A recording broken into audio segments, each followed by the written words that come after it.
Pues nada, bienvenidos. Tenemos hoy con nosotros a Brecht Arnaert, que es para mí un placer presentarle.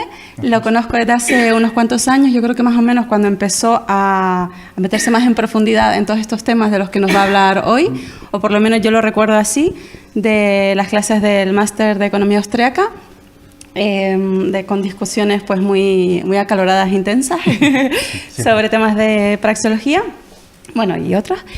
Él es belga, aunque de adopción ya madrileño, sí. Y bueno, aún así va a dar la conferencia hoy en inglés, que creo que eso no estaba anunciado de esa manera, pero bueno, igualmente yo creo que para la mayoría no va a ser ningún problema. Y bueno, para presentarlo a él un poquito, él actualmente es editor jefe en Macrotrends, sí, que es un proyecto en el que aplica la teoría de la economía austríaca, ciclos económicos, sí, a la inversión. Y también colabora con Procesos de Mercado, con la revista Procesos de Mercado. Nos viene a hablar, pues, como ven, del problema de la praxeología, va a hablar de metodología de Mises, va a compararla con la de Menger. Y bueno, y este es un tema que trata él en su tesis doctoral. Y bueno, va a ser pues un poco como una introducción a ese tema. Pues nada, que lo disfruten y muchas gracias por venir. Gracias, Inés. Me permitéis que voy a seguir en inglés, aunque mi castellano ha mejorado mucho, pero todavía no para discusiones muy abstractos. So, the problem with praxeology is my title, and to start with a very important announcement, I will not say that Mises is wrong. I fear the libertarian community too much, that they would start chasing me on the street if I would say that. I will merely show that I think that Menger is more profitable in his epistemological assumptions. So I don't know who will do the presentation. You can forward it. Yeah, okay. Sorry, I guess we have here, okay, yeah. Sorry, I didn't know. Sorry. Yep. Okay, so my presentation will have three big parts. I will explain what, in my view, is the problem with praxeology. Then I will try to refound economics and theory in general on a different metaphysics. And then I will show why metaphysics is relevant for economics, because that is not very evident, I think, to have a metaphysical analysis about economics. Let's start with some definitions, which are free. These are my definitions, so nobody has to agree with them. But I think that to be subjective is simply to hold opinion. Some people will hold the opinion that it is warm in this room. I am one of them. Other people will say, well, it's not that warm, this is subjective. This has to be distinguished from subjectivist. Subjectivist is a much more profound way of looking at reality. It is to actively acknowledge that we can only hold opinion. And this is very radical, because some people might think, well, subjectivism and relativism or nihilism is not far from each other. You know, if you say that everything is an opinion, well, then you are actually saying, or might be saying, that there is no objective reality. So, you know, that would be a nihilist assumption. I will show that this is not the case, but let's look at how our intellectual development works in my experience. We start out with, as children, with subjective points of view. We have all kinds of opinions. And then when we get a bit older, we notice that other people have also points of view that are subjective. And we feel the need to objectify this. You know, if everybody has a subjective point of view, how can we make peace? How can we have a society? And then the danger exists that you will take your own subjective point of view and impose it on other people. And that is what I call objectivism. An objectivist is somebody who thinks that his own subjective opinion is objectively true. And this has to be distinguished from objective, which is yet another designation. And I define it as to refrain from any opinion. A wise man can be called objective because he remains silent about opinions. He knows that subjectivism is radical, so it's a transcendental attitude. So if we put it in a scheme, I have here all my definitions here. You could say that subjective is what is real for one person, and when you take your own reality and you impose it on others, well, you can get at surreal situations where people have to believe stuff that nobody believes, but because one person has power, can lay his subjective opinion upon others, things start to become surreal. Like, for instance, that life in Soviet Union was good to live. That was the objective opinion, not shared by most, but imposed on people. And I would say that subjectivism is the most realistic attitude. There are a lot of subjective ways to look at reality, and if we compare our subjective impressions, we might get at something intersubjective without implying that objectivity exists. Okay, that's a heavy entry, but my point is a bit that there's still some objectivism left in Mises, something Menger did not have. So now we can start with the analysis of the Misesian system. And, oh, sorry, I think I went too fast. Something is wrong with this. Okay. Well, you can characterize the Misesian system in many ways, but in my subjective opinion, you can characterize it by three central tenets. His claim is that human action is an undeniable axiom. That's the first one. Then he says that all action is rational. And the third one, which I find very important, and it does not receive a lot of attention, is the expulsion of psychology. Mises does not want to accept psychological arguments. Let's have a closer look. First of all, is human action really an axiom? The general definition of an axiom is a proposition that you need, if you try to deny the proposition, you need the proposition. So you enter in a performative contradiction when you try to deny this proposition. That is what makes it axiomatic. And one example by Ayn Rand, existence exists is her axiom on which everything is built. And her argument is, well, if you want to deny existence, well, then you have to deny yourself because you at least exist.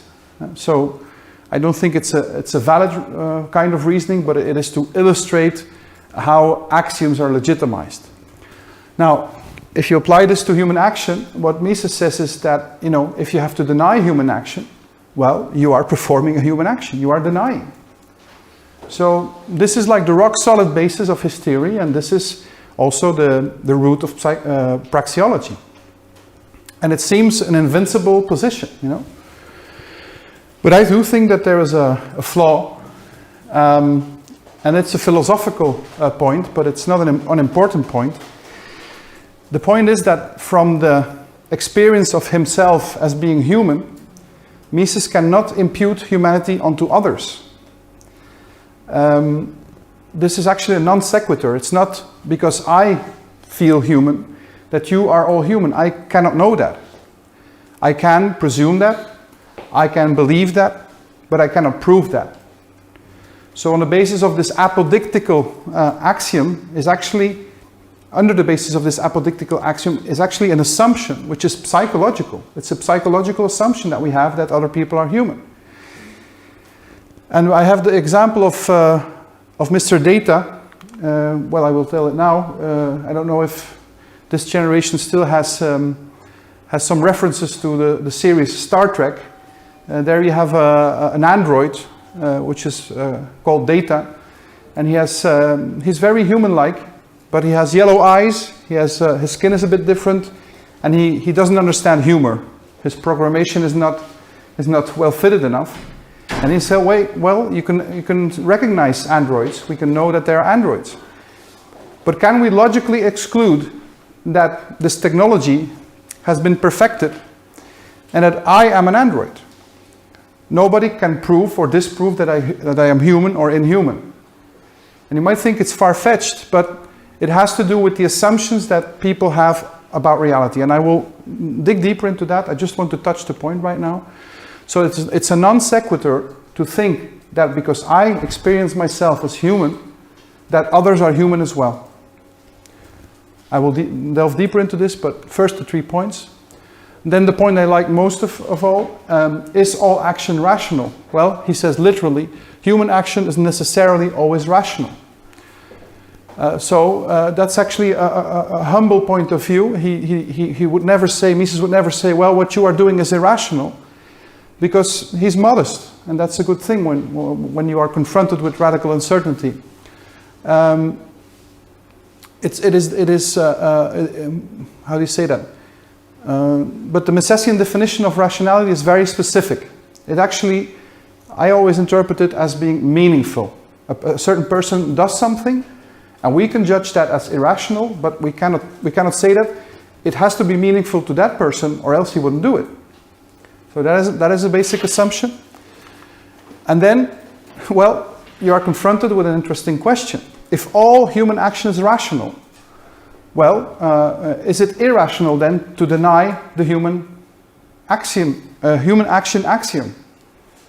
So you could say, well, the axiom of human action is apodictically sure, and even though it's apodictically sure, I choose to deny it.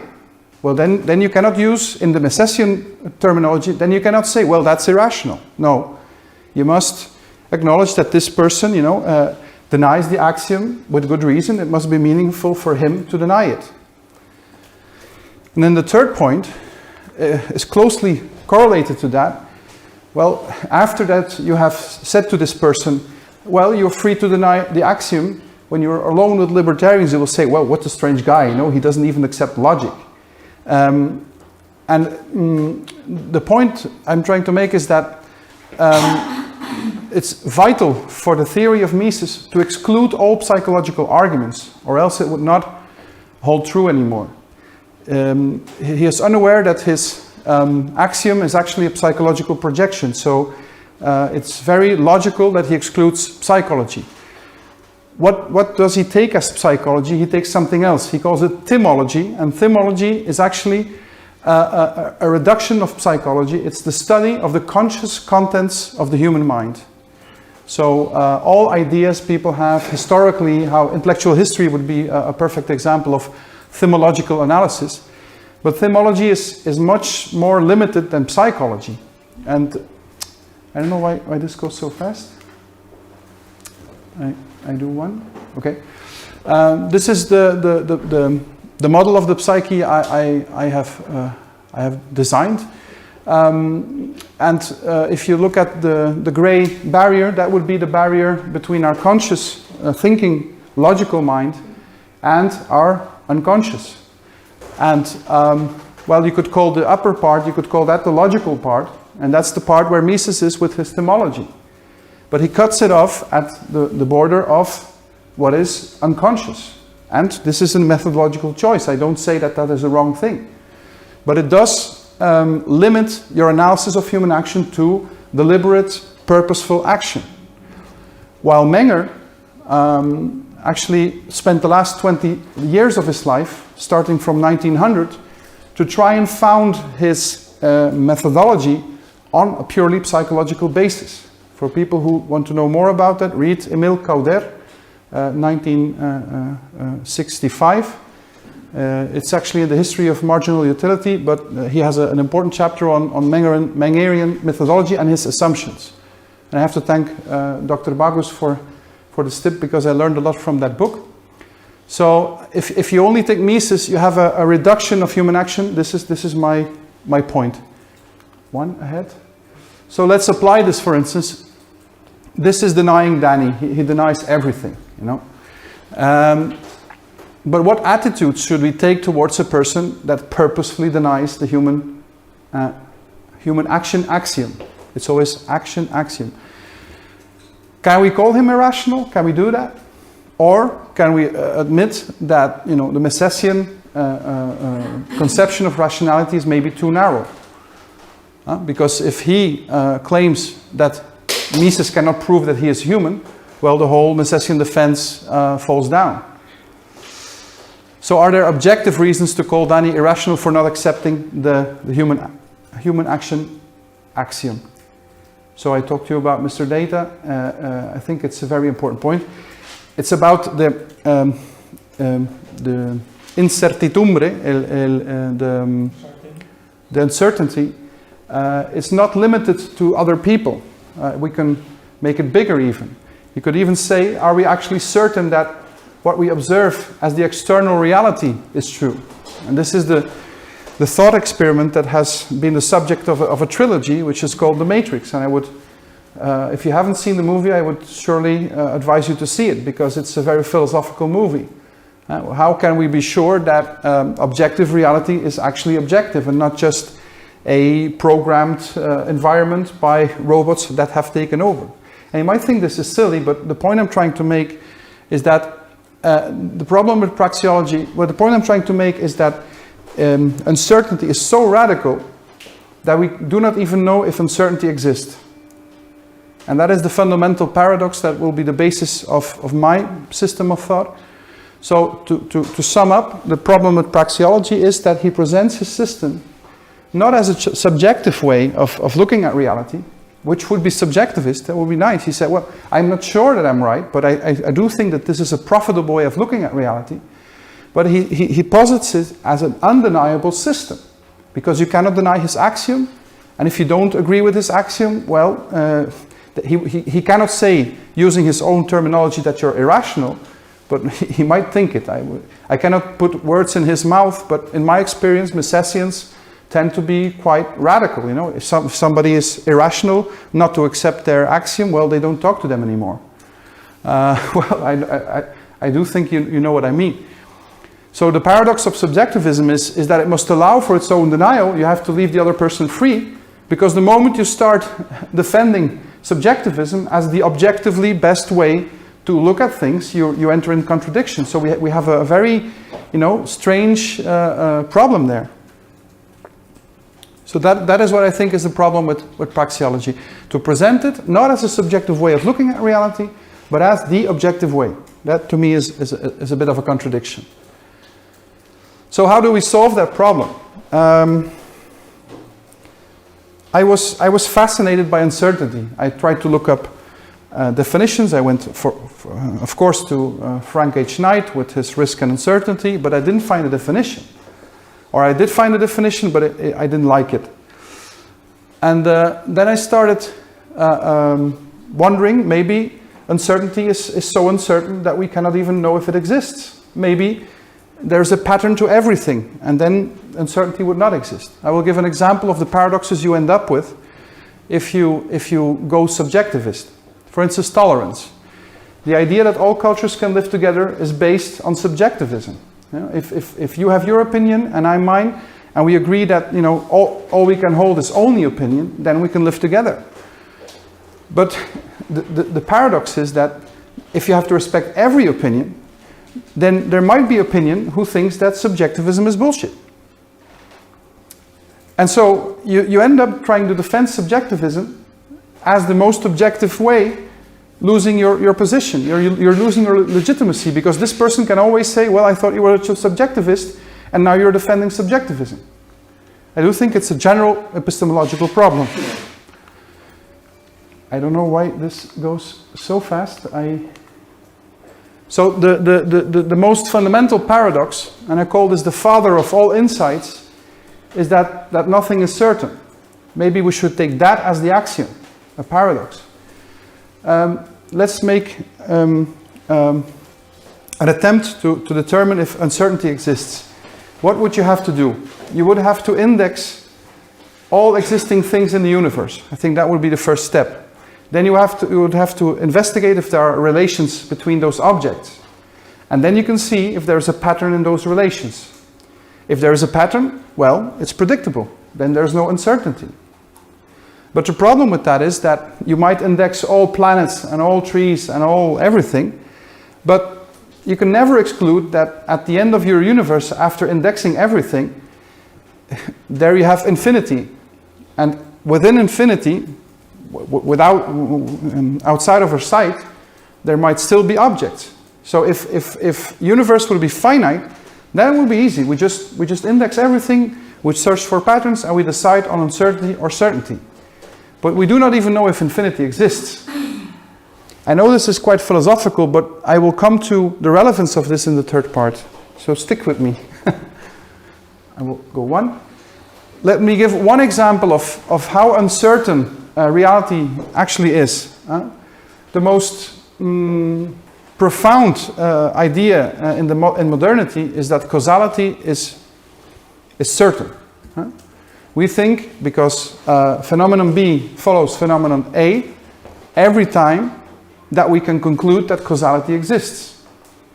Well, at least since Hume, we should be very careful with that conclusion, because Hume, in my mind, is right when he says, well, it's not because correlation exists that we can derive causality.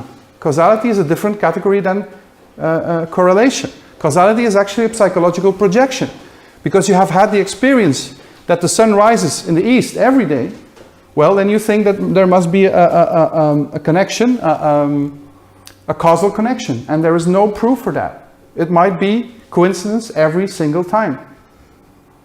And most people will think, well, that's far-fetched, but far-fetched depends on where you stand. That's what I think. So causality is a psychological projection, not a logical necessity. So then I started looking for indications in Menger that if he would be aware of these things. And I found in Cauder that he worked in his old age on the philosophical foundation of his theory, which, due to the paradoxes of metaphysics, became a failure. Well, that is a big question. If it was a failure, maybe he should have gone further and tried to derive what comes from contemplating paradoxes. And my opinion is that if we go forward with that we will arrive exactly where Menger was, namely with Catholic metaphysics. I don't know what happens, but okay. So this is the end result of my research, and we will go step by step. So this we have discussed already, the paradox of radical uncertainty. The second paradox we can derive from that. So the authors concerned would be Hume. This is I discussed already. The next one we can draw into this way of thinking is Popper, because the logical concept. Sorry. I really don't do anything more than. I don't know what happens with this, but it's. Maybe you can do it, because yeah. I'm just. So which one is the one you? Next one, please. Next one. Next one. Go one back, please. Well, go one back more. This one I have called the father of all insights. Why? Because if you accept the paradox of radical uncertainty, your whole method will change. You will not try to sell certain theory. Go two more, please, now. And why have I chosen this image? Because accepting the father, accepting this paradox, and now I'm going to start talking symbolically, which we should do as theorists, is a very difficult psychological process. If you have to accept that nothing is certain, well, then you might die the next moment. And much theorizing is actually a way to compensate, I think, this fear. People want to have certainties in life, and then they try to model those certainties. Go next one.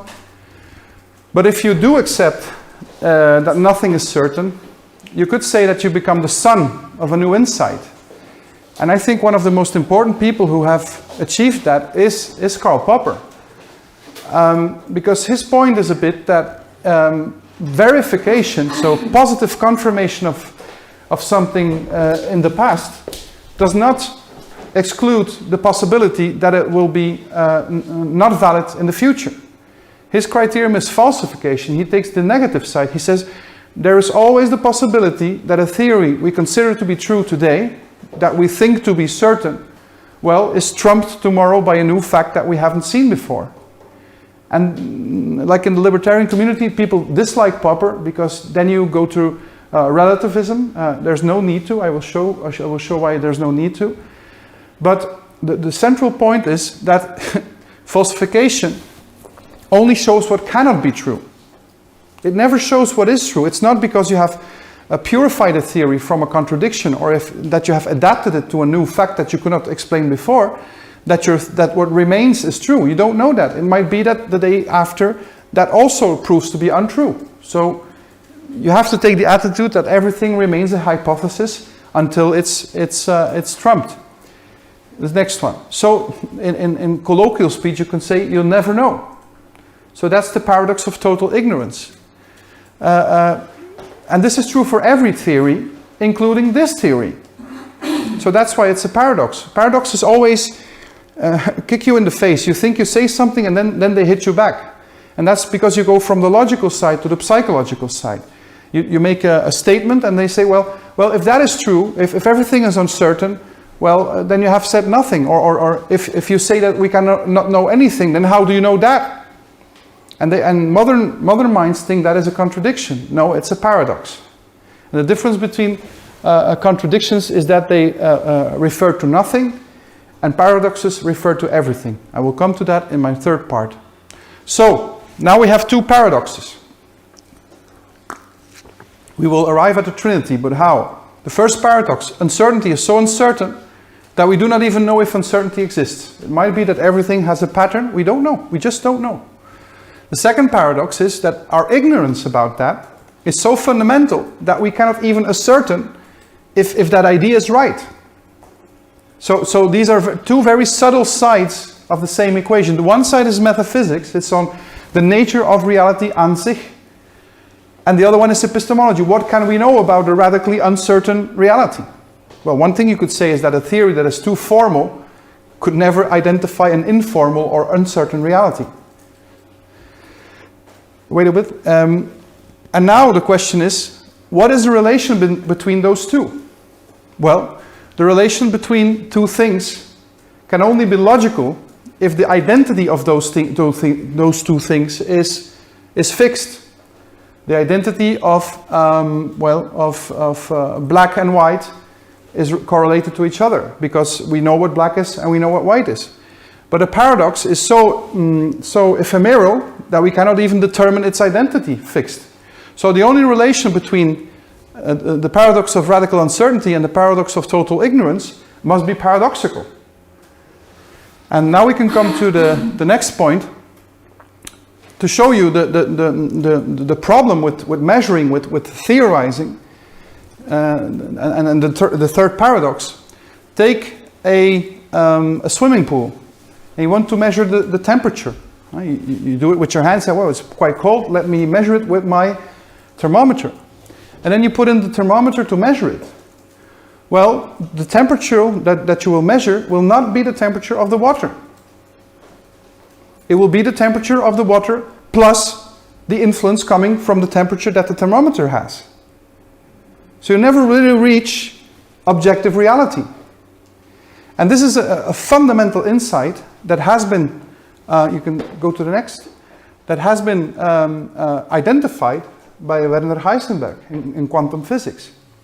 And Menger actually has references to quantum physics. I will show this.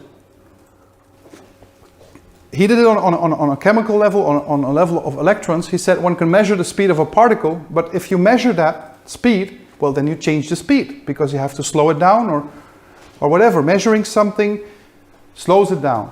Or you can measure the charge it has. But because the apparatus that is measuring it also has a charge, you are changing the charge. So the relations between those measurements are called uncertainty relations. One important point, we cannot confound these uncertainty relations with the indeterminacy principle. Heisenberg never talked about the uncertainty principle. If you look it up on Wikipedia, for instance, you will see the uncertainty principle. No, it's the indeterminacy principle. Next one, please. What is indeterminate? Well, impossible to determine. So, whenever you try to find out whether it is nature or nurture, if you explain it in terms of nature, you will have to have a component about nurture. If you try to explain it in nurture terms, you will have to go to nature. If you try to explain the chicken, you will come to the egg. And if you try to explain the egg, you will come to the chicken. That is the third paradox. It's radical indeterminacy. It's a necessary indeterminacy. So next one, please. Indeterminacy means that factor A does not determine factor B, nor the other way around. It's actually the counterpart of causality. So in modern minds only think about causality. Everything has to be logically explained, but indeterminacy is just as valid. And what is the paradox about that? Well, it's necessarily so, it's determined that it is indeterminate. So it's radically unanswerable. Questions like that, chicken or the egg, individual or society, does the individual make history or does the history make individual? You can talk for days about that and you will never come to a conclusion because it's necessarily indeterminate. Next one, please. So the conclusion then is that everything is possible.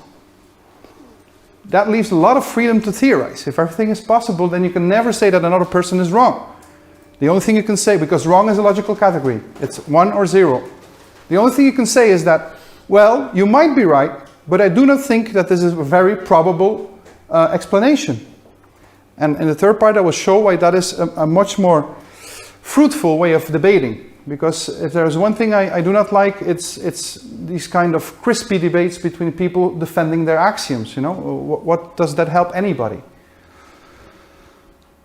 So maybe we should start quantum economics. Maybe we should learn that, or think about spontaneous order, for instance, as, well, that's my definition, spontaneity is the necessarily indeterminate relation between radical uncertainty and total ignorance.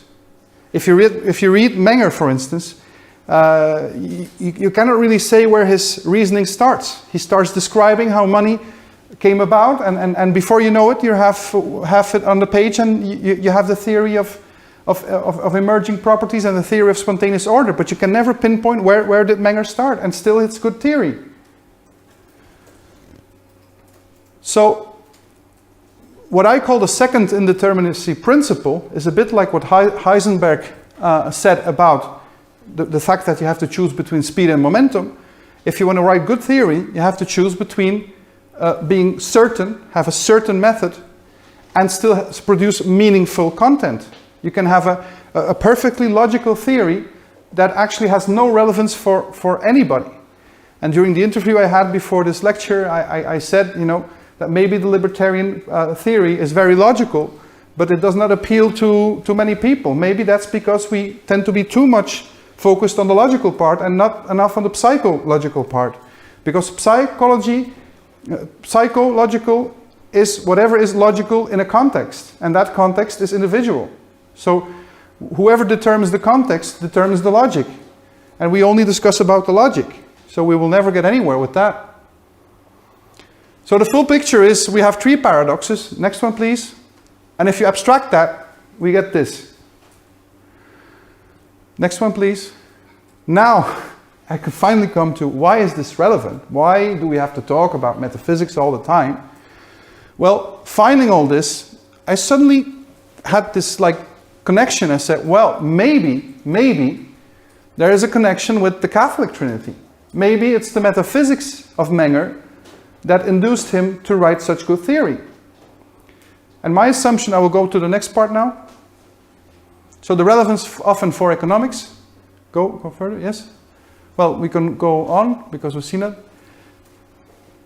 So the fundamental insight I got is that our method is not determined by methodological debates. No, those methodological debates are just the function of our implicit assumptions. When two people start discussing with each other, they're trying to legitimize what they already feel. It's our psychological attitude towards reality in general that determines our method. We might change it, but in the end, somebody who has this socialistic feeling will remain socialistic, and other people who have the libertarian feeling will remain libertarian. So it might be depressing at first, but I do think we have to be realistic about it. The fundamental insight number one is that our method is not determined by a logical theory, not by our explicit theory about method, but by our psychological attitude towards life.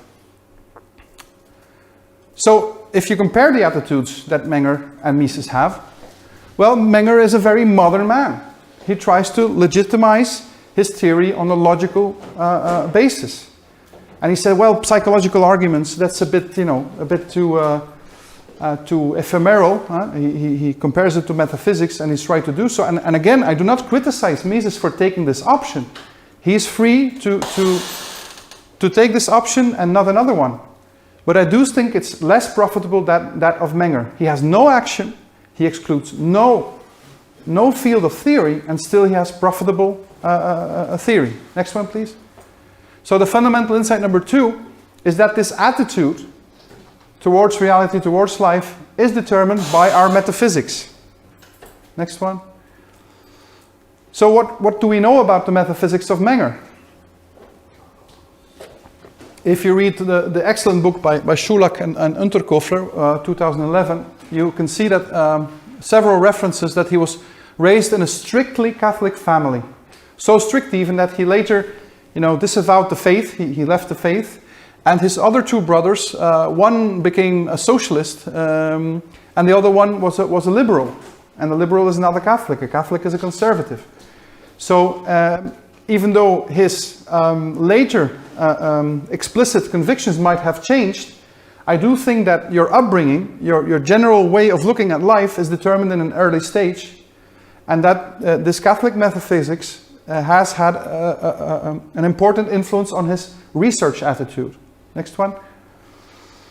So maybe, could it be that these two things are connected? I have called the paradox of radical uncertainty the father, and I know that the dogmatic father from the Catholic faith is not the same as the symbolic father I use. That's a symbolic way of looking at things.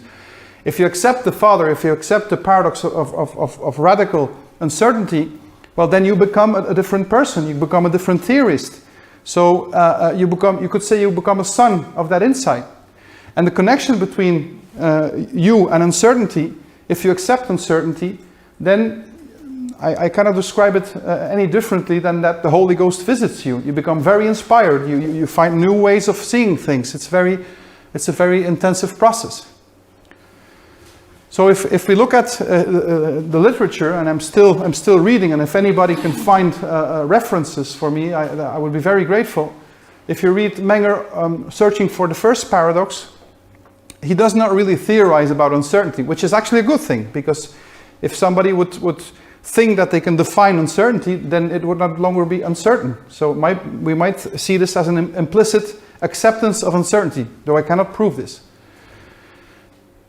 Oh, something went wrong. I think I just, it's my, the second paradox, I used the same text, but also the second paradox, total ignorance. The only thing you can say is that I have the impression that Menger is much more modest than Mises.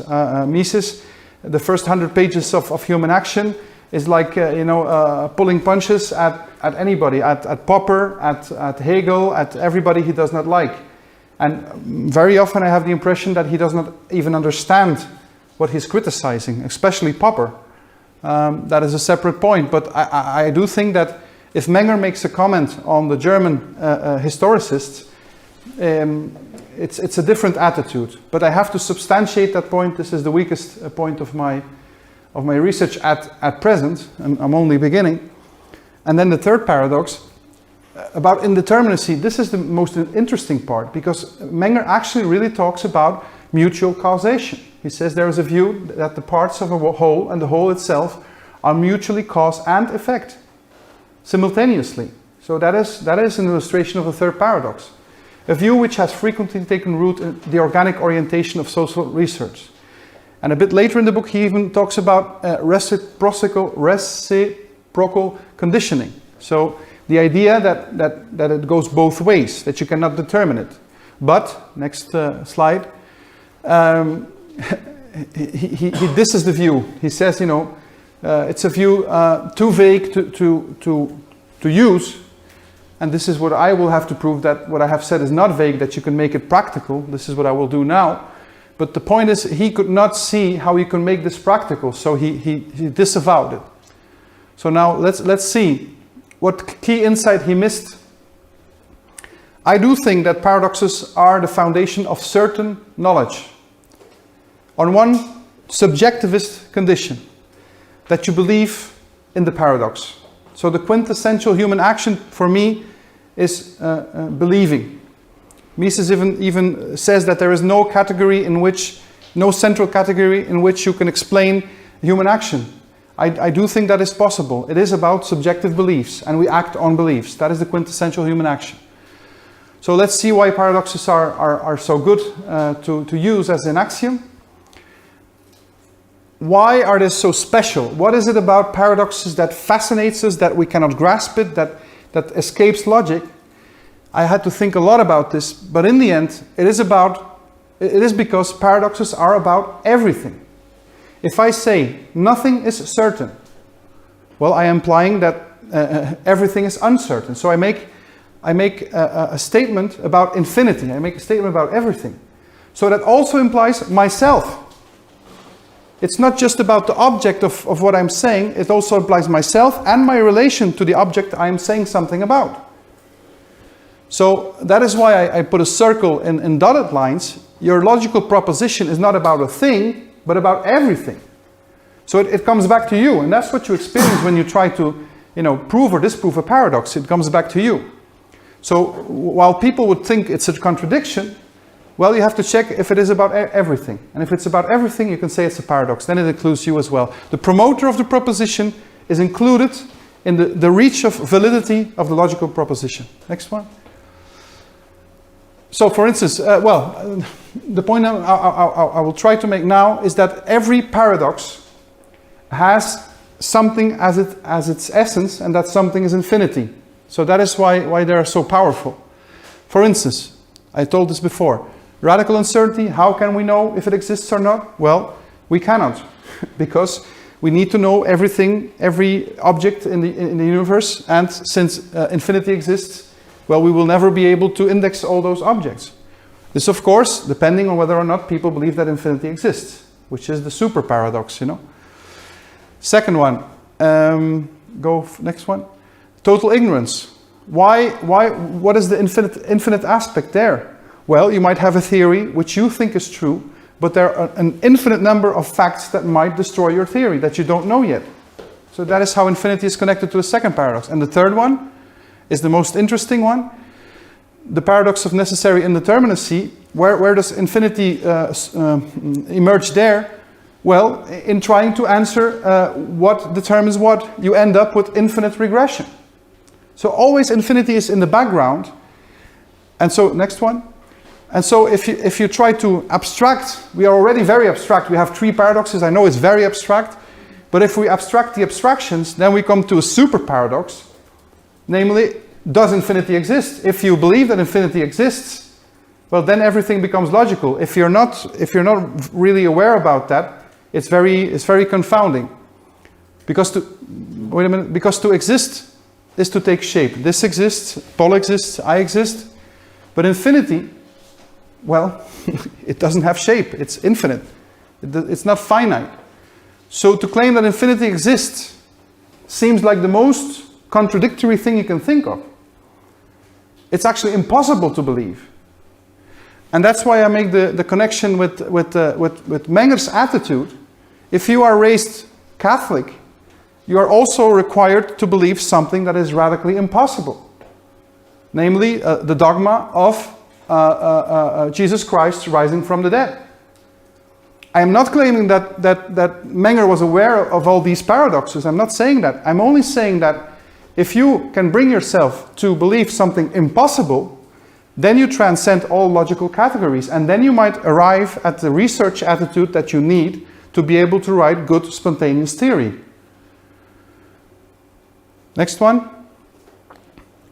Yeah, I talked about that, about the fact that it's not because you turn away from the faith later that it does not determine your youth. This was the definition I gave about spontaneity. We can go further.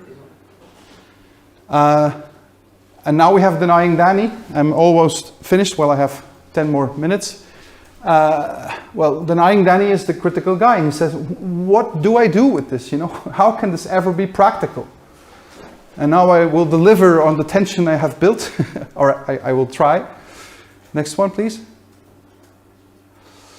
The central point is that if we change our assumptions about reality, if we change our metaphysics, then our method will follow suit. Our method will change as well. So you could call the Misesian mode of thought is a modernist mode of thought, where truth is finite, we can reach it, we will make a theory that is undeniable, and then everybody has to follow that theory, and then we will go to Valhalla. I don't know, but this is the implication. It's based on a logically undeniable principle. Well, yes, it's logically undeniable, but it's psychologically deniable. You can deny it. And nobody can say that you're irrational, because you can always use the argument that we cannot even prove if the other person is human. And you might say, well, that's far-fetched, but far-fetched is not a logical assessment. It is a psychological assessment. It's as much as saying you're a pain in the ass. Shut up. And that's what I have experienced many times. Maybe because I'm too abstract. And the goal is eternally valid knowledge. Now we have found truth, and that's what is going to stay forever. And the focus is entirely on possibility. The transcendental mode of thought, the mode of thought that I think Menger had, is totally different. It is about contextually valid knowledge and whether or not it is probable. Let's go ahead. So to give one example, you have to make a choice between the cost of understanding a theory and the explicatory power of a theory. So the Misesian conception of rationality, for instance, is any action performed by man. But the more common conception of rationality, or then put on the other side the irrationality, is to consciously maintain contradiction. I think that is a far more profitable way of looking at irrationality, because it explains much more phenomena. Next one, please. So I'm going to my conclusions now. Is Mises wrong? Well, no. If you make a judgment about that, well, you're trespassing against the second paradox. He might be right. The only thing we can say is that his view is not as profitable. And I will come now to the practical part. Is he profitable? Well, less than Menger. If you want to discuss Mises, well, you have to read a lot of Mises before you actually understand what he says. And there are enormous amounts of interpretations on what Mises has said, if he is a Kantian or a neo-Kantian, or, you know, we actually spent more time debating how Mises legitimizes his system than actually applying it to reality. So once you have, even if you have acquired his point of view, the most common conception of what his point of view is, then you cannot apply it as easily as you would think you can apply it. You know, I do not see a lot of praxeological applications in modern Austrian theory. I see a lot of debate about praxeology, but the applications, I do not see them. So I believe that we can go to a more profitable epistemology based on a different metaphysics. Because if you look at common expressions, you can easily see that there's something economical about debate. You know, you spend attention, you borrow an idea, you buy an explanation, you pay tribute to a good author, and if you have a good theory, well, it might gain currency. I think there's a lot of references. Next one, please. And these are my basic assumptions, that the cost of a theory is expressed by the amount of the mental energy you have to spend to understand it. To understand Mises, you really have to study. To understand Menger, well, you just read his descriptions of reality, and you might agree or disagree, but there is no big debate about his axioms, because he hasn't had any axiom. And the value, on the other hand, is expressed by the number of phenomena it can explain. So if you choose what you want to learn, you just look at profitability. It's the relation between the productivity, what it can explain, and the cost of understanding the theory. And I don't want to spend my whole life trying to understand an author. No, I want to use his theory to explain reality. I think that is what we should do. So next one. No, go back, please. Okay. So the Mengerian method is projecting a subjective ideal type onto reality. He does not say that this is an axiom. He says, you know, this is an ideal type that I use, and let's test how profitable it is. And then somebody else can say, well, how do you explain this phenomenon then? Because your idea, it doesn't seem to explain that. And then you can adapt it. Actually, it's trial and error. So the ideal type is not an axiom. It's a subjective principle projected for testing. Let's evaluate that, how expensive that is. It's a very low cost of acquisition for such a theory. Anyone can start describing reality and asking other intellectual entrepreneurs, do you think that this is a good theory? Well, yes, but have you thought about this and that and that? And that is actually how real intellectual debate goes. You try to, you invite criticisms to better your theory. And how can you check the validity of a theory? Well, very simple. You see how much phenomena you can explain, and you also look at how much contradictions it contains. A theory with less contradictions is simply a better theory. So the profitability is very high. Menger's insights on spontaneous order and marginal utility are very widely applicable. I think Mises gets a lot of credit for some reason, I don't know why, but the most important insights do come from the founder, which is Carl Menger. Next one, please. So the Misesian method is defending the axiom. It's all about he has 4 books about method. All defending why his method is good. Okay, we get that. That's your subjective opinion. Now show me how you can apply it. And when we do try to apply it, well, it's not so profitable. Next one. So that's what I explained already. I will not bore you with more. So the conclusion for me, this is a quote that inspires me a lot. We tend to think that economic debate is about price and all applied concepts, but and it is. But before you can reach that level of intellectual debate, you have to really talk first about your methodological assumptions. And your methodological assumptions are determined by your metaphysics. And metaphysics is a very abstract, ephemeral subject. And I have tried to make it more clear to you. I have 2 more slides and then we're done. Next one, please. Next one. So, my general message is do not underestimate the power of metaphysics. I think Menger was highly influenced by his implicit attitudes, which made him a good theorist. I think Mises was unaware of some of the most fundamental philosophical problems, which, for instance, is the problem of the non sequitur I have described, solipsism, which does not imply I am a solipsist, but it is something you have to address. I think that is the last slide. Go further. So I want to thank you for your attention. I know it was very abstract, but we have room for questions. Thank you.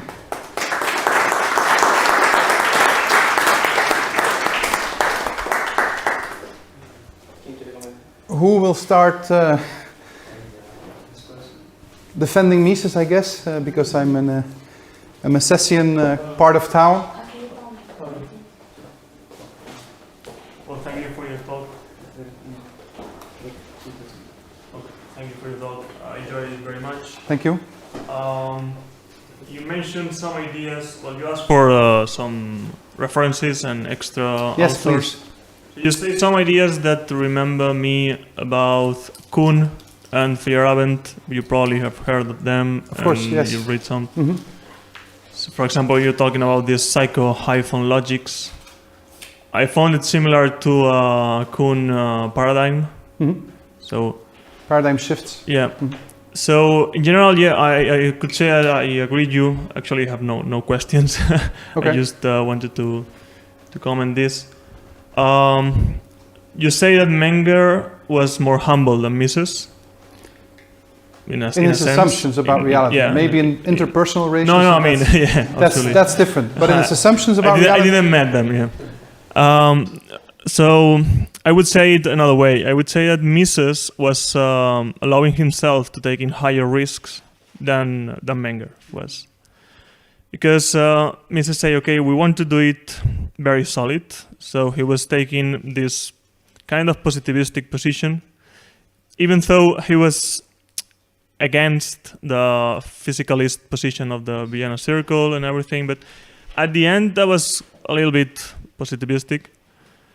So it has pros and cons. The pros is that if you're doing it well, everything is going to be very solid. But if your axioms are not perfect, then you have this problem. What you do to not taking this problem is doing as Menger did. Okay, it was more liquid in this sense. Yeah. And the problem of that is that if you're not careful, you may end up without any element that allows you to decide if a scientific statement is valid or not, which is falling into relativistic positions. So I was going to ask you, but you finally answered my question about which is the element of Menger. Economical. Yeah. Okay. I arrived to a similar conclusion. I call it utility. Something is useful to explain something. Yes. This is what I understand is the most valid element to prove that something is valid or not. So I don't know if Menger did some more extra work you can comment us about this economic element that allows him to decide something is true or not. Mm-hmm. Okay, thank you for your remark. I do think that the way forward is to subjectivize the theoretical process without, of course, falling into total relativism. So if I say that the quintessential human action is believing, then we have to look for the most profitable belief we can imagine. And if anybody finds a more profitable belief, then we can say, oh, yours is better, because it explains more phenomena with less contradictions. So I think that should be the way we interact, and not so much on an ideological basis, because once you start thinking that a subjective way of explaining reality is the objective way, well, then you get, even within the libertarian community, you get, political groups. How contradictory is that we are trying to achieve liberty, and then you see factions which try to challenge each other. I don't think this is the good way. I think we can make it collaborative.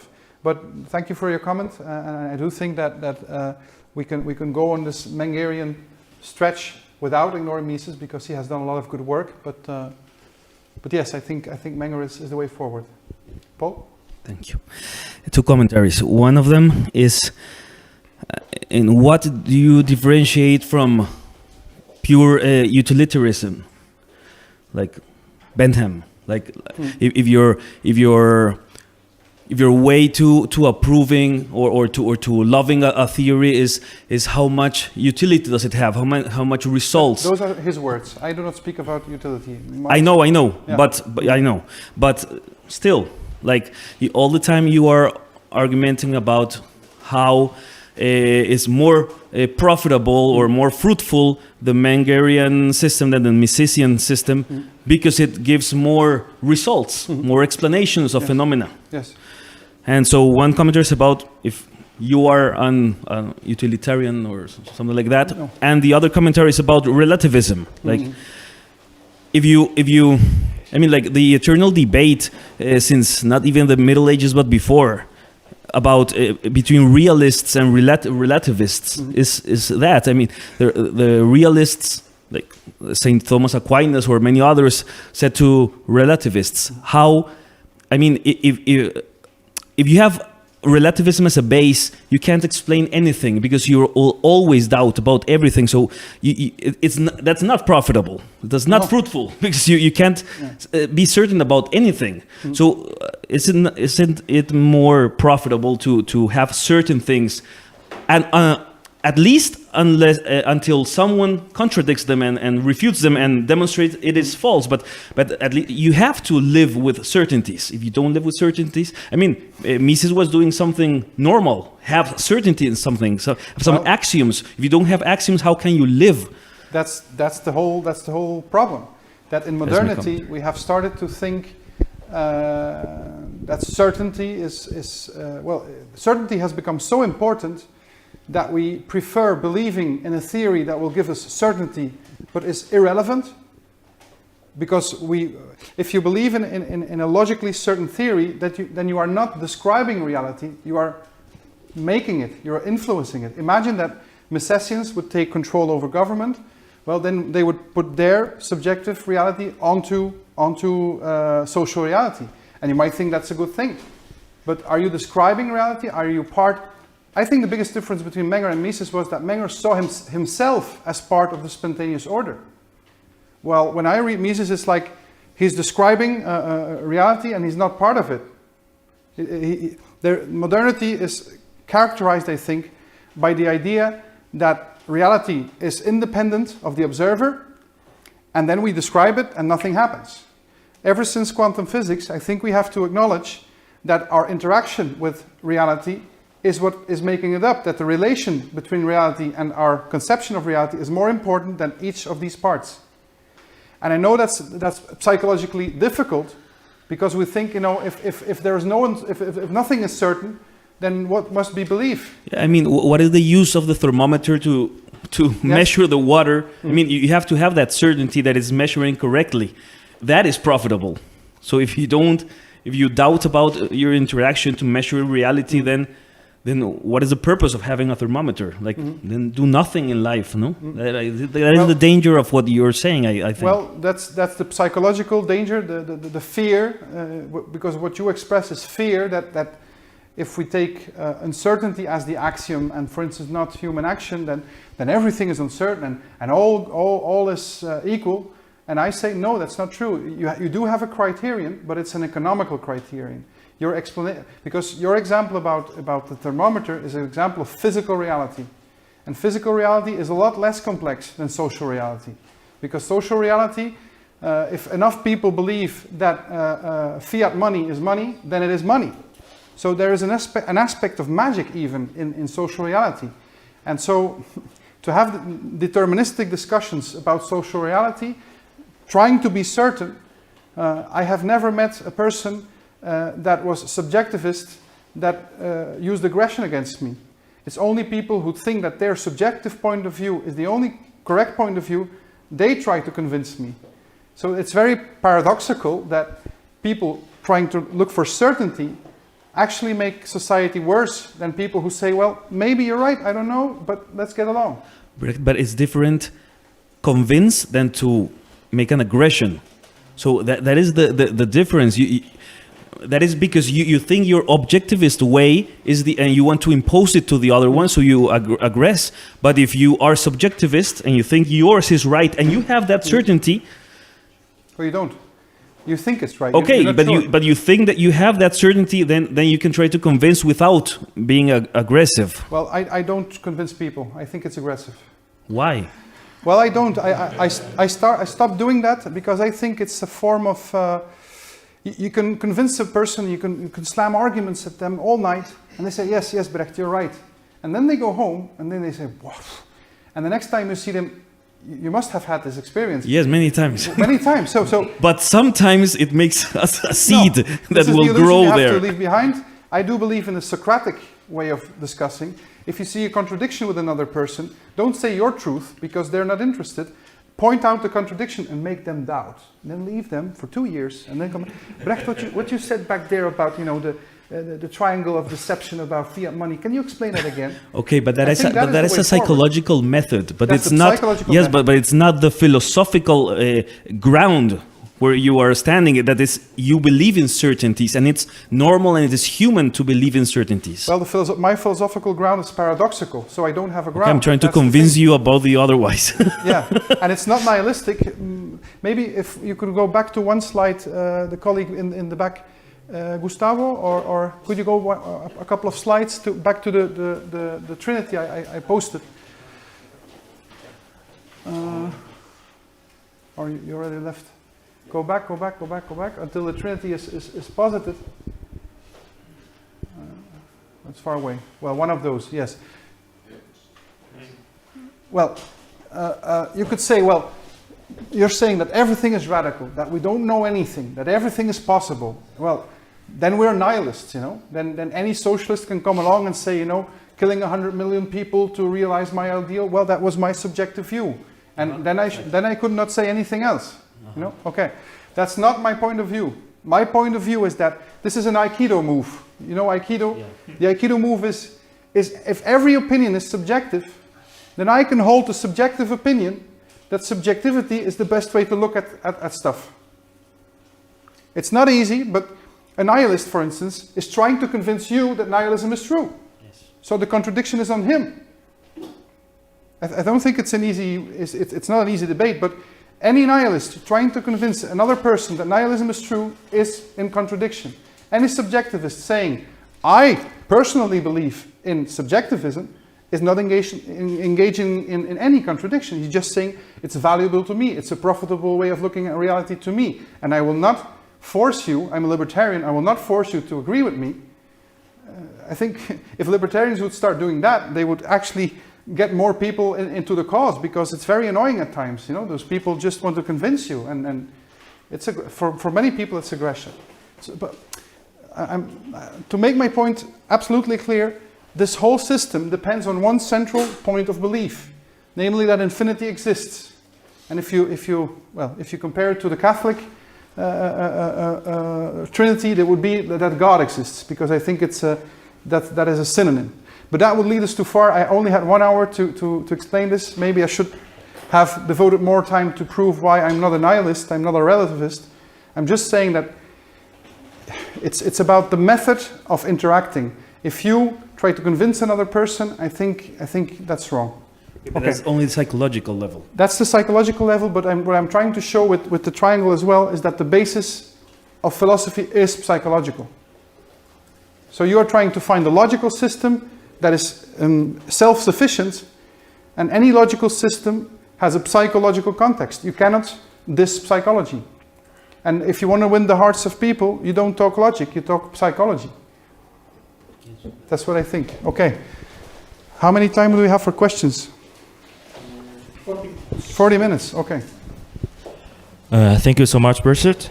And I have a comment. I think actually the methodology of Mises is more about economics, but might be that for Menger, his methodology is more about general issues like methodological individualism. Mm-hmm. So in this sense, it might be that for Menger, that his thoughts include more things than not only limited in economics.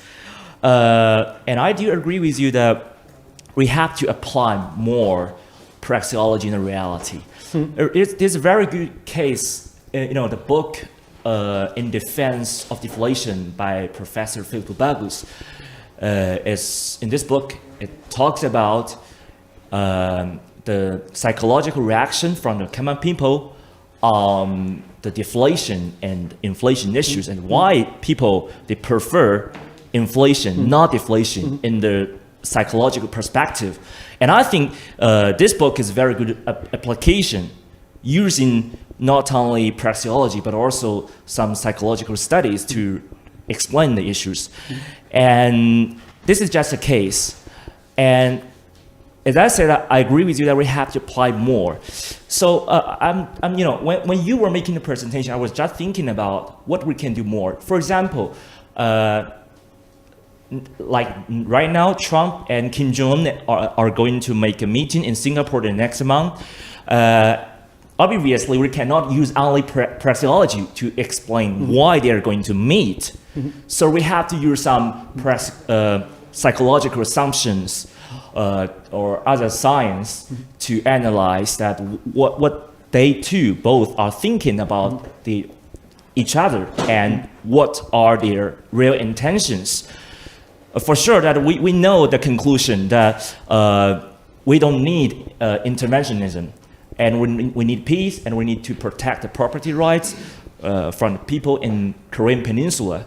But it's not enough to analyze that if the talk between Trump and Kim Jong-un will be productive in the sense of protecting the private property rights.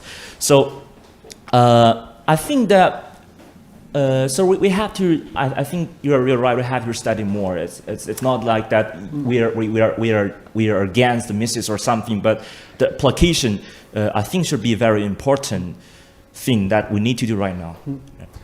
I don't even think that praxeology has to be discarded entirely. The only thing I'm saying is that praxeology now is limited to the logical contents of our mind. to the purposeful action using means to achieve ends. And this is the economical sphere. But Menger's perspective was not only economics. He was about sociology as well. He had the evolution of language. So I think, and even Mises said that economics was only the most elaborated branch of praxeology. So there is no conflict between trying to apply praxeology in broader areas. But my contention is that if we limit praxeology to, or if we legitimize praxeology on a purely logical basis, we are far weaker than when we would try to legitimize it on a psychological basis. If we start from a certain axiom, while anybody can point out that it is not certain, because you use psychological assumptions about the humanity of others, then we're weaker. If you admit up front, well, this is only an assumption, but it proves to be a very profitable assumption to explain economical, sociological, cultural reality, well, I think that's a very, very strong position. Because nobody can come and say, well, your legitimization sucks. Nobody can say that. You don't pretend more than you can know. You're modest. So I don't want to discard praxeology whatsoever. I just want to, I would like to see that it is put on a psychological basis, like Menger has tried to do he has rewritten investigations over and over again, and he never finally published his rewriting because he was confronted with these paradoxes, and he thought, well, you know, since these are paradoxes, I cannot do anything with them. Paradoxes don't teach me anything, and what I have tried to show is that if you reason through the paradoxes, you actually arrive at the metaphysics he believed in or was influenced by. So I'm not sure that this will ever, you know, evolve or be accepted by the scientific community, but I think there might be something in here. So if I'm in the how to say this in English?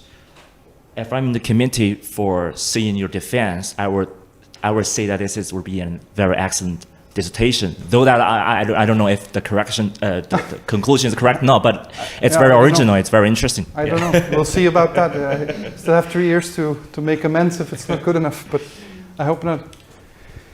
More.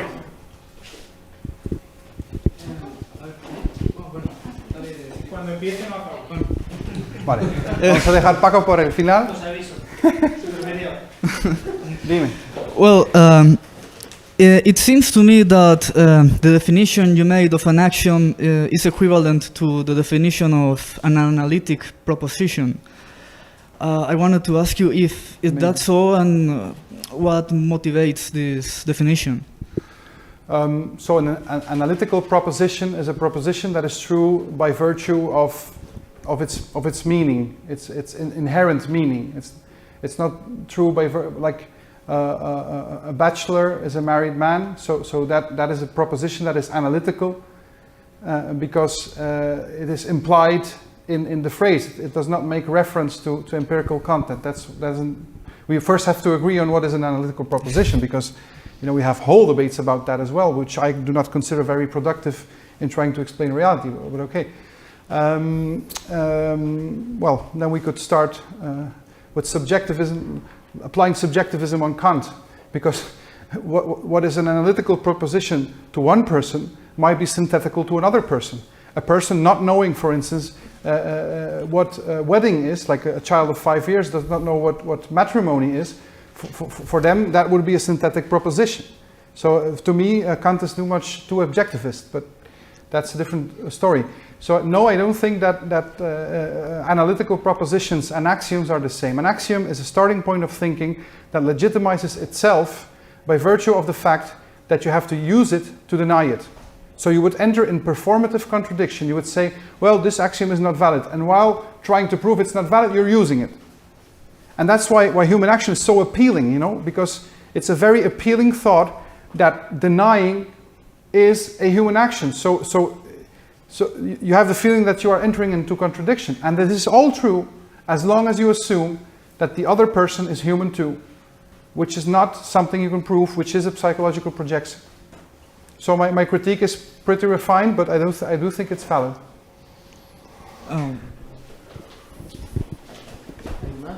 Maybe now Paco can come in for the kill. I don't know whether I should do this in English or Spanish. Spanish you also understand? Maybe in English, because people Better are in following English. on, online.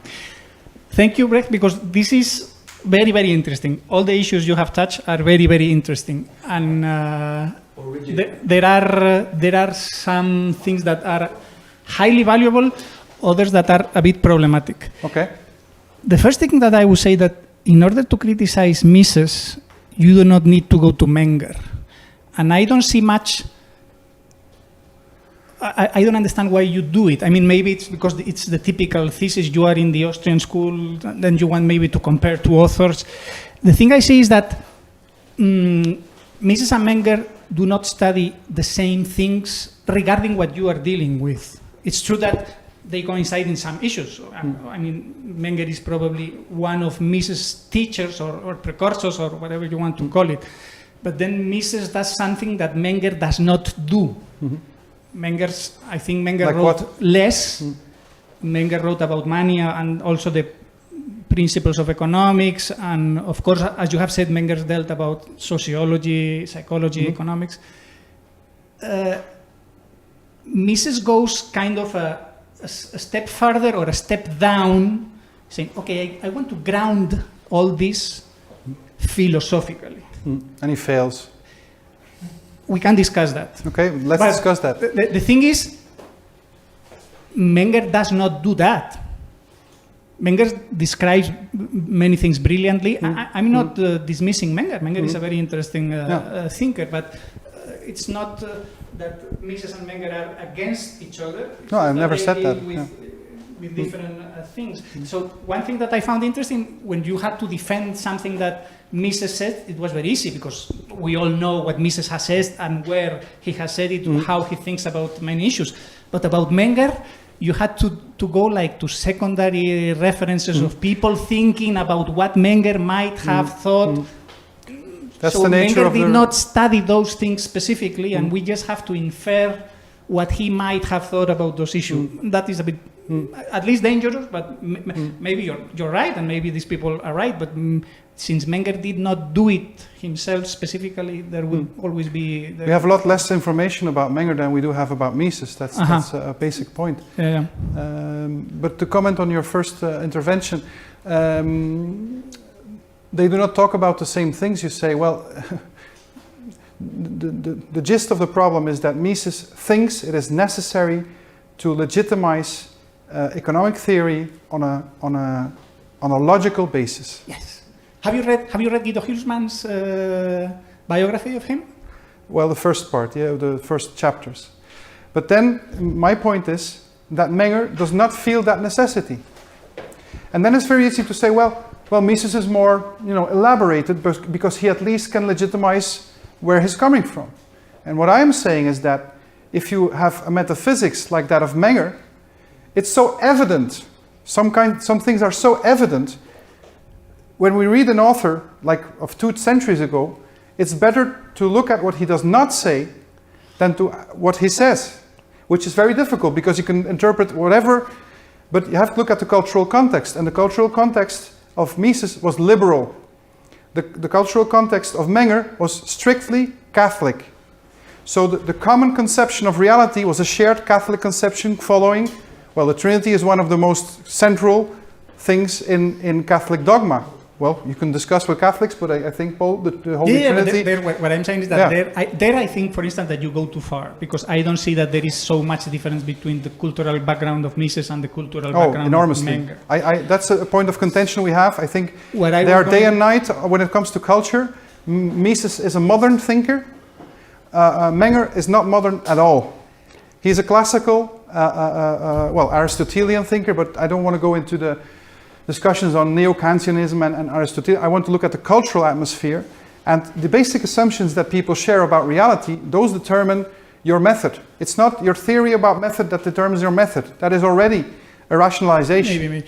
So I don't think it's a good critique to say that Mises would be more elaborate than Menger. I think a lot of things that were evident in Menger's time were not so evident in Mises' time, because a liberal society always needs defense, you know, and you try to legitimize as much as possible.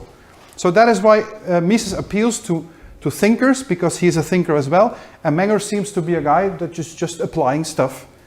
And still I do think Menger has a better theory.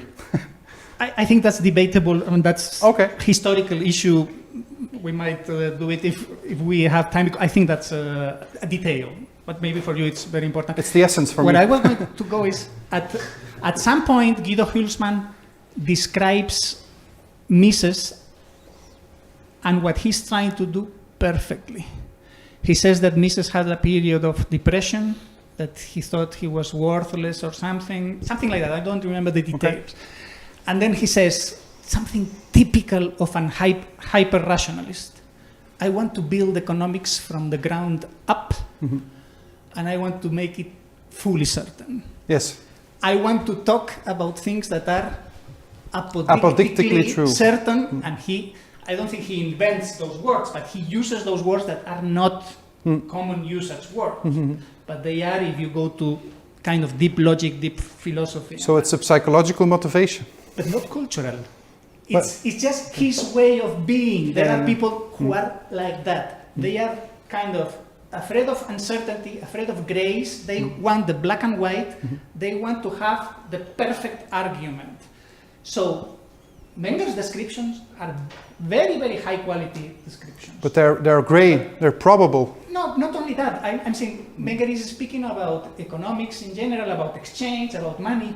Mises wants kind of to go deeper. It's like a philosophical ambition that I can go deeper than you.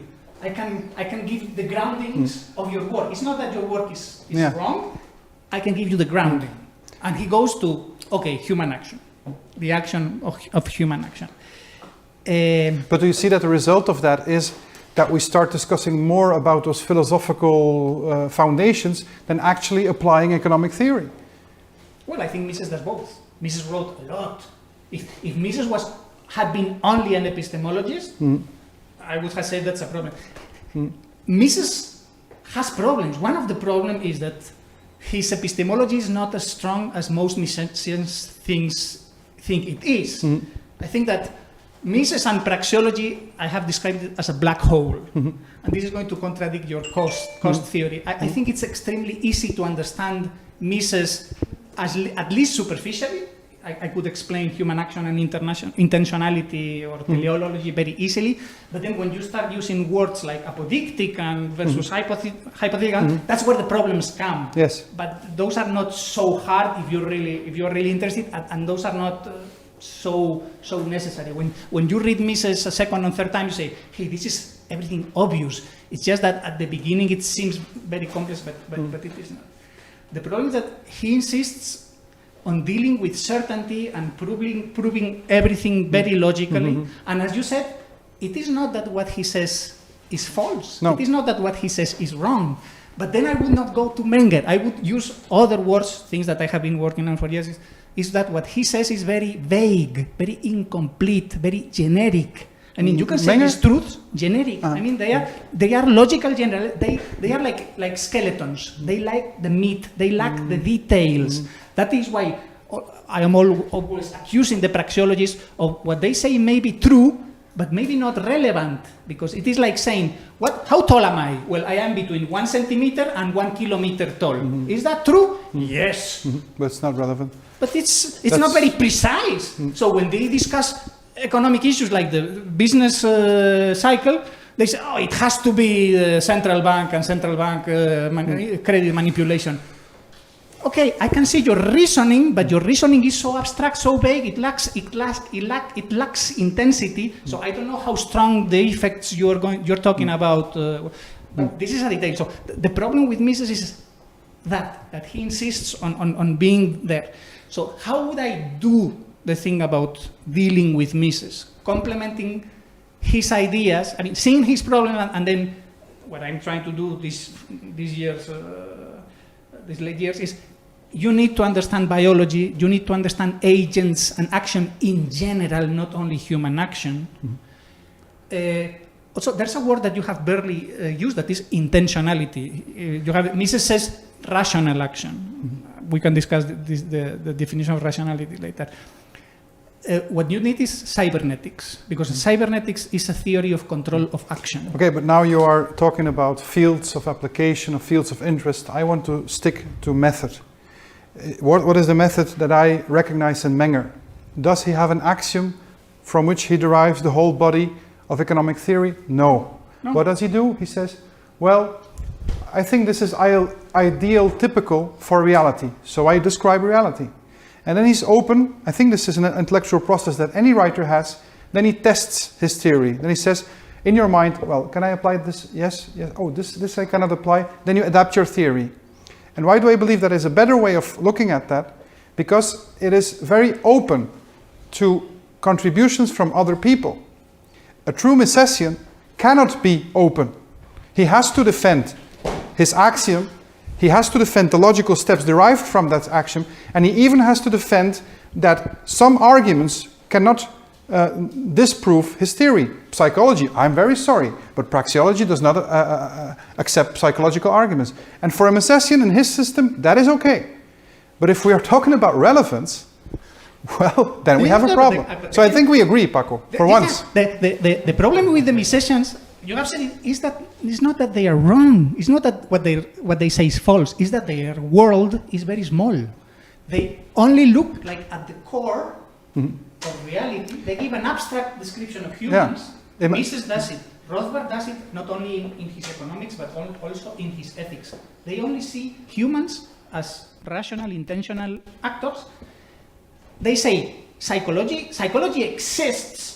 But it's not our field. The truths of psychology are independent or like complementary to the truths of praxeology.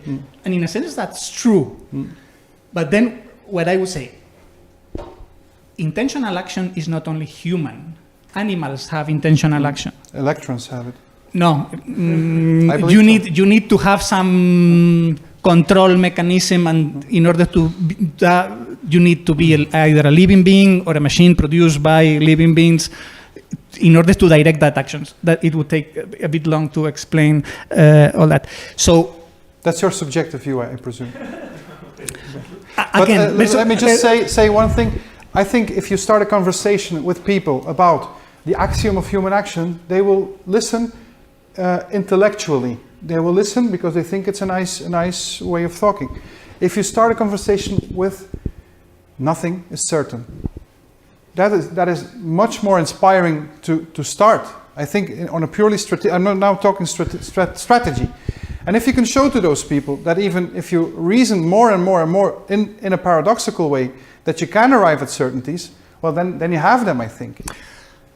You have said something regarding the paradoxes. You have said something much better than nothing is certain. You have said that something that is very important, probably one of the most important things in what you have said. We cannot even be sure whether we are certain or not. That's the paradox of we cannot uncertainty. even be sure whether paradoxes are problems that can be solved or not. We are working on it.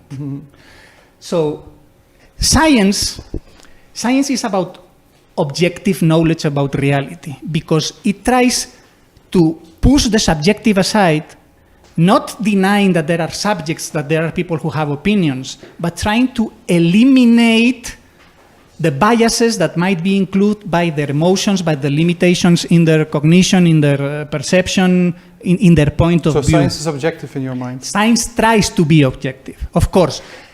It's based on a subjective and the belief. measure of success in science is how well you can do that. And there are techniques to do that, but you have to either do science or be a bit advanced in the philosophy of science about how science achieves objectivity. I usually use a different word for all these problems. When you say certain, uncertain, science, all human knowledge, what you call opinion or beliefs, is about two things. It's about states of mind, and it's about things about language. There's the other thing that is missing about cybernetics and knowledge is language.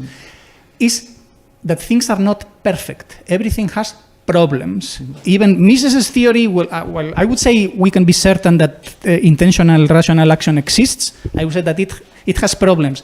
because we are using language, we are using words, and maybe we don't agree about the meaning of those words. So maybe we are not communicating perfectly. Maybe we are not clear enough. Because I think, well, true. No, I don't want to make a point. I want you to make your point. Because I don't see where you're going. I don't know when. Maybe you're not certain. Maybe you're not certain. About certainty and uncertainty. Certainty and uncertainty are not 0 or 1. It's a question of degrees. That's true. It's probable. So science tends to advance. Science tends to produce in terms of what? Better observations, better theories, better models, because they describe reality better, they explain it better, they connect things better with more precision, with more clarity, they predict better, they give people more power. So there are tests of how much better they are. So it is true that but man is not just a rational animal. I think when you talk about meaningful theory, that's what I'm trying to show with the third paradox. You can have scientifically, logically precise theory, which is so hermetic that outside of this community of people who believe in this scientific theory, it has no relevance. Sure. But I think we're saying the same, and I think the organizer would like to stop. How are you using the word relevance? Relevance for everybody, universal relevance. But relevance is just an issue of what people like, what people prefer, or relevant what they find that you meaningful. have forgotten something very important that you have not included in your theory, independent of whether people like it, independent of whether people care about it or not. Let's do this on tomando cañas. Vamos a. Well, okay.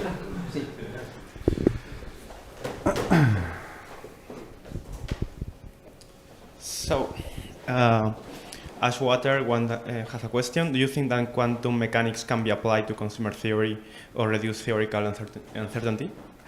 Quantum mechanics can be applied to consumer theory to reduce theoretical uncertainty.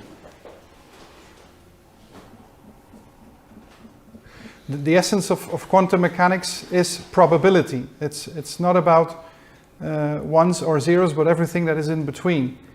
And maybe you can give me some context on why you think that this might be relevant, because I suspect that you have tried to find the most difficult question that I could not answer. Where does this question come from? Because I don't see the link right now, but if you give me some context, I might see it. It's just that it's an internet question. It's just an internet question. Aha! Yeah. So. Okay, then we should ask that person to elaborate, but it will take too long, I guess. Can you read it again? I try. May I? Well, no. It might be a troll question.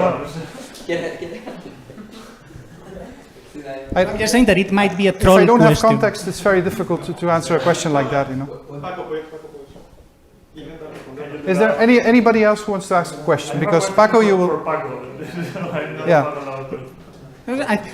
I mean, when. But is there anybody who wants to ask another question besides Paco? That's my question. I wanted to give you kind of warning about this kind of questions. I mean, some questions, sorry, it might be serious, but I think it is not. I mean, trying to connect quantum mechanics with consumer preferences, I think it is not very serious. Choice theory, for instance, might be a link, but I don't really see a link right now. But okay. So it's actually a question for Paco, but it's more or less in the context.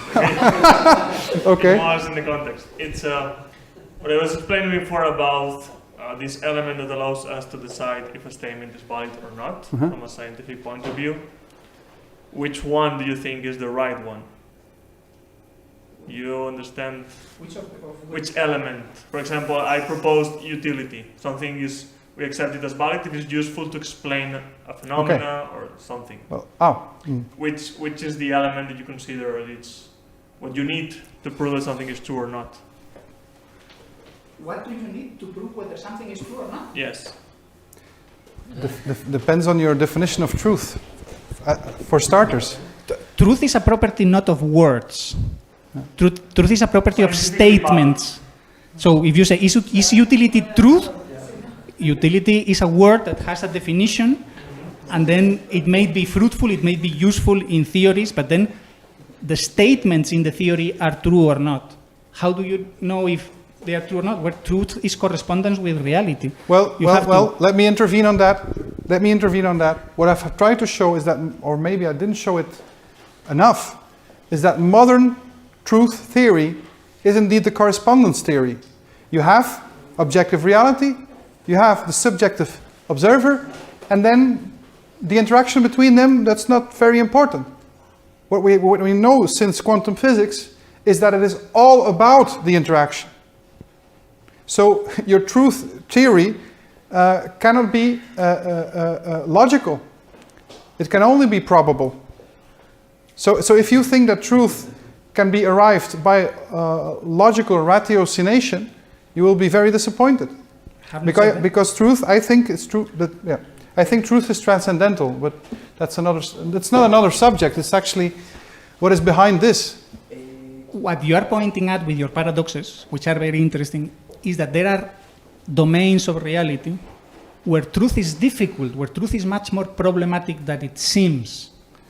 But that does not mean that all of reality is like that.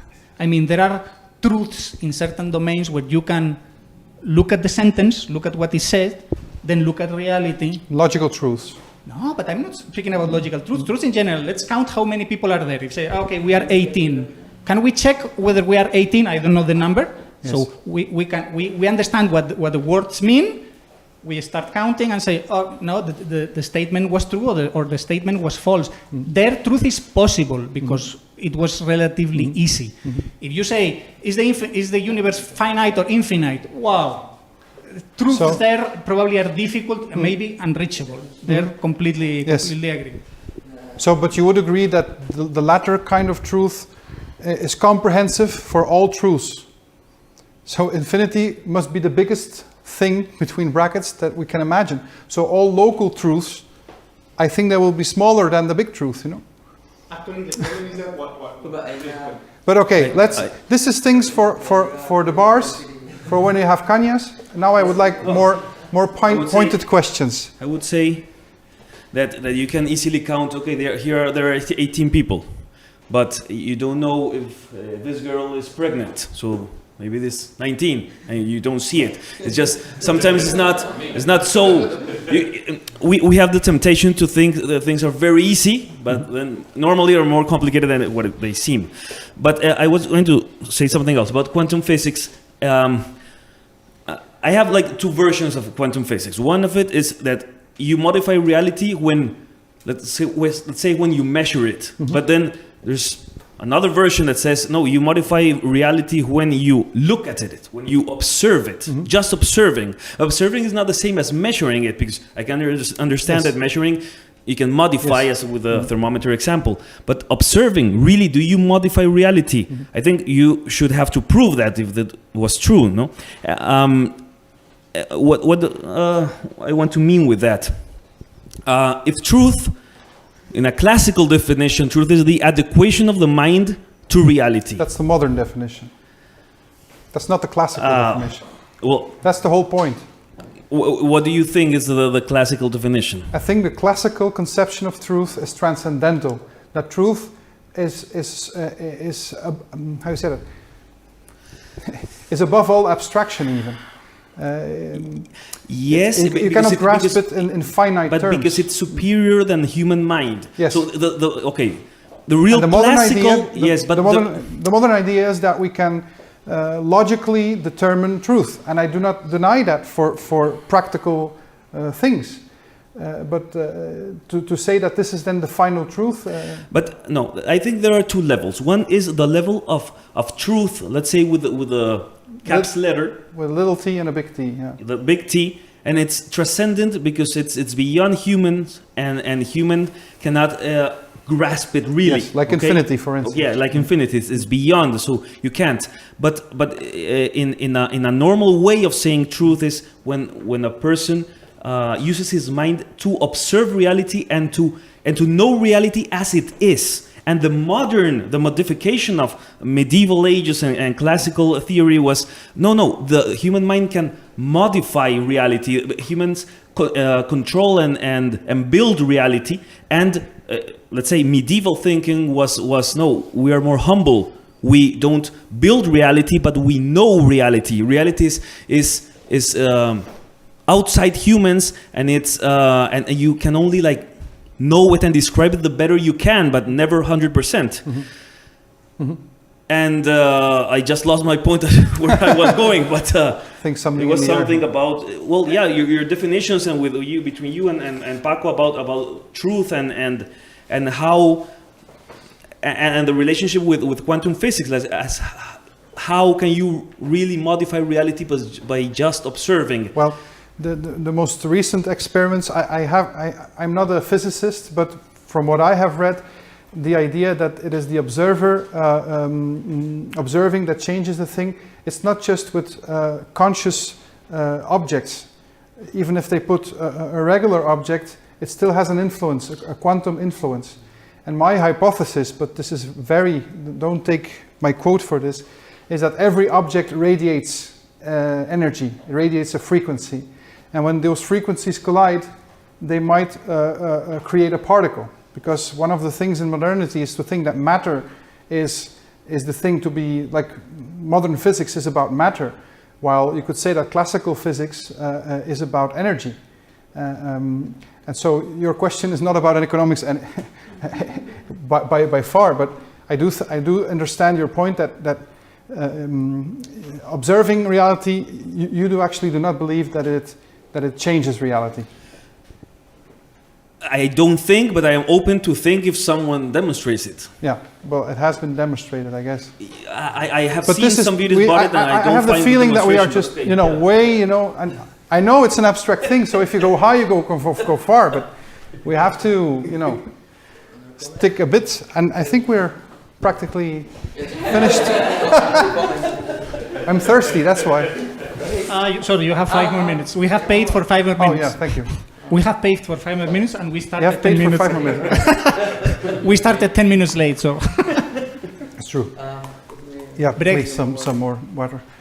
Good modern science does not ignore the observation and the measurement problem. It just includes it in science. Well, that's so very recent. 19th century science did not Yeah, of course, but 20th, not 21st, 20th century science recognizes the problem of the observer.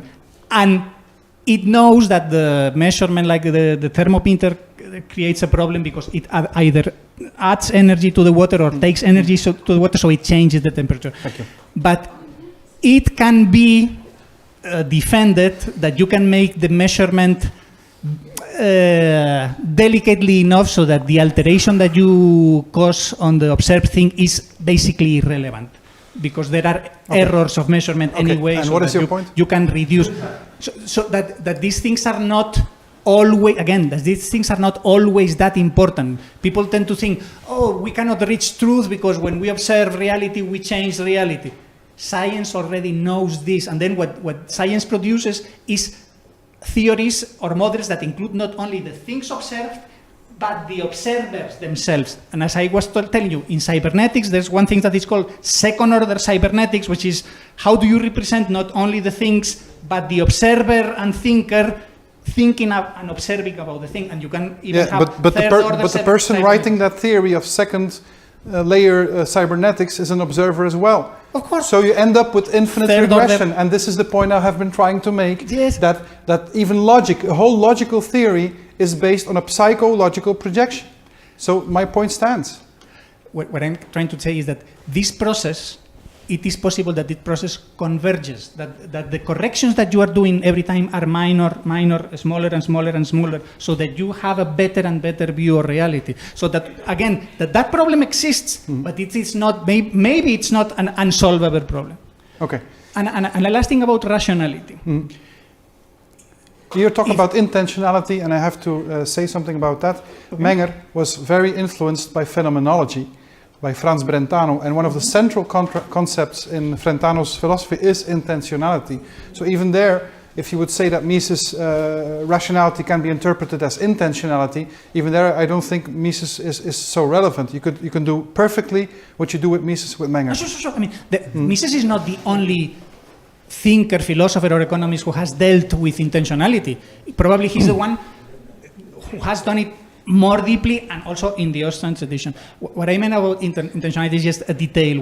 When people say, okay, I can find a person that can deny rationality, like I am not acting rationally, or I do not act rationally. But simply that statement could be wrong. It could be false. It's not about being able to say certain things. It's about whether those things are true or not, whether your reasoning or your argumentation is correct or not. And rationality has 2 or even 3 meanings. I could recommend many modern books about why humans are rational.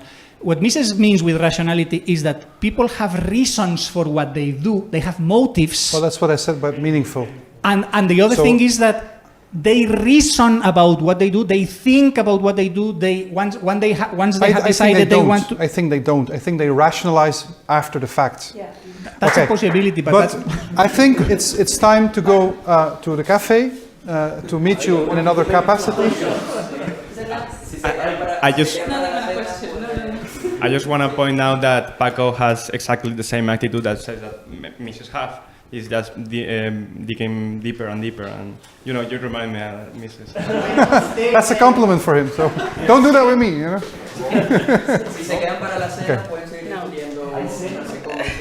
Vale. Bueno, muchas gracias. Gracias. Muchas gracias a todos.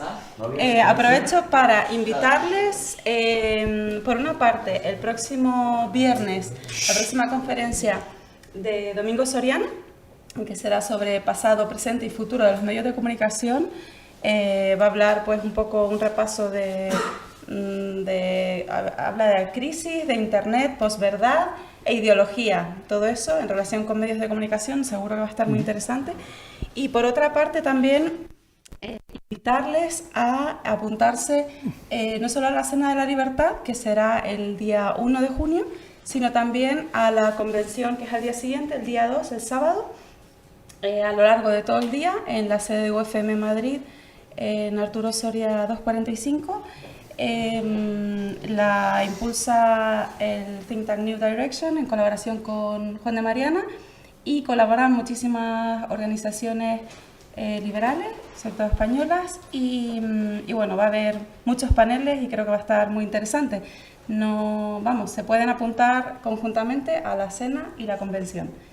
Y nada más, muchas gracias y hasta la próxima semana. Gracias.